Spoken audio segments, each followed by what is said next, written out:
Hey guys, I'm here with another teaching moment. So I was changing my tires a couple weeks ago, and every time you do that, you do an inspection of the brakes, you do an inspection of everything involved, spacers, bearings. And one of the questions we see a lot is, well, I'm putting on a new chain. How do I know how long it should be? And when should I replace my sprockets? Well, quick answer to that is before they look like this. So this is a driven 45 tooth rear. This is the aluminum rear. And it's still got teeth there. I've seen sprockets way worse than this, but this one's pretty bad.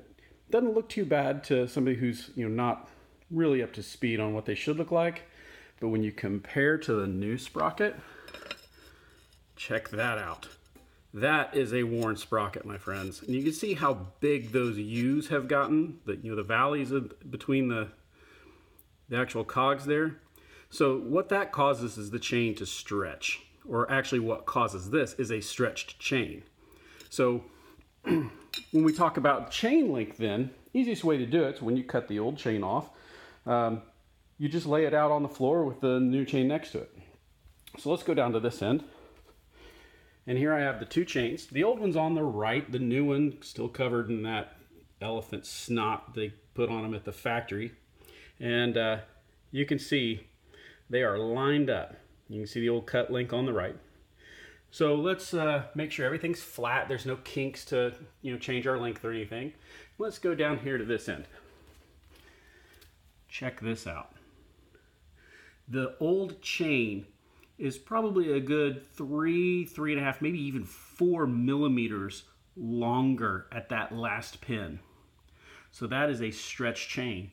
And it doesn't sound like much. And even at this end, you really can't tell. There's hardly any stretch.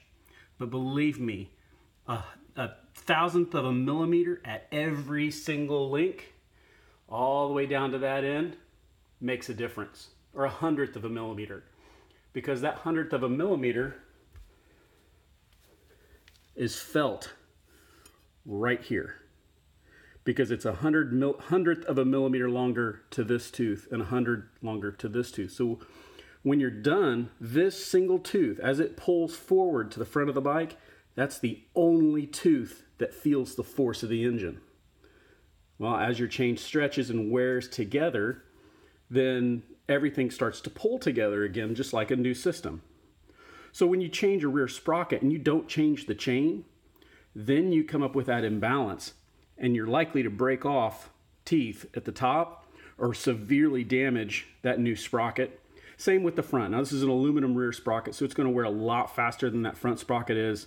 It sees way more force just because of the leverage between the center and the outside of the sprocket. So a sprocket system and chain really should be replaced all at the same time. If you damage one component and you need to replace that one component, sorry guys, got to bite the bullet, replace it all. Chain, sprocket, everything. If you're changing sprockets at the track, really, you probably want to go with a locking clip, not just that elongated E-clip, but a locking clip chain. And you want to swap out front sprocket, rear sprocket, and chain. Keep all three pieces together. That may not be economical for racing, so you just want to keep rotating your sprockets through. And that's just kind of one of the risks that goes with racing. But for a street bike or track bike where you're not changing your gearing all the time, yeah, if you change one piece, change all three.